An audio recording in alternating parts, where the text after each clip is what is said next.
మనకి దేవుడి విగ్రహాలలో కూడా శివలింగం చాలా గొప్పది.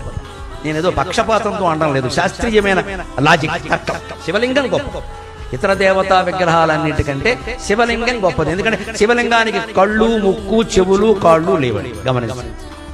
కృష్ణుడికి ఉన్నాయి, రాముడికి ఉన్నాయి, వెంకటేశ్వర స్వామికి ఉన్నాయి, అమ్మవారికి కూడా ఉన్నాయి. శ్రీమాత శ్రీమహారాజ్ఞ, అబ్బో ఆవిడ మామూలుగా కూర్చోదు, కాళేశ్వరుని కూర్చోవచ్చు. అవన్నీ ఉన్నాయి. శివలింగాన్ని మీరు గమనించండి, అంతే ఇలాగే బోడిగా అలా ఉండిపోతుంది. ఎందుకని?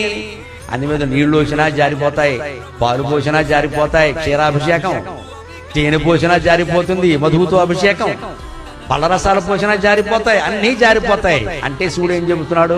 నీ ఆత్మస్వరూపం ఇవన్నీ వచ్చాయి జారిపోతాయి, వచ్చాయి జారిపోతాయి, వదిలేయి వదిలేయి వదిలేయి. మాట వచ్చింది పోతుంది, చూపు వచ్చింది పోతుంది, వినికిడి వచ్చింది పోతుంది, స్పృహ వచ్చింది పోతుంది, అన్నీ పోతాయి. లింగం రూపంలో, శివుడు రూపంలో నువ్వు ఒక్కడవే మిగులుతావు. అదే చిదానంద రూప శివోహం శివోహం.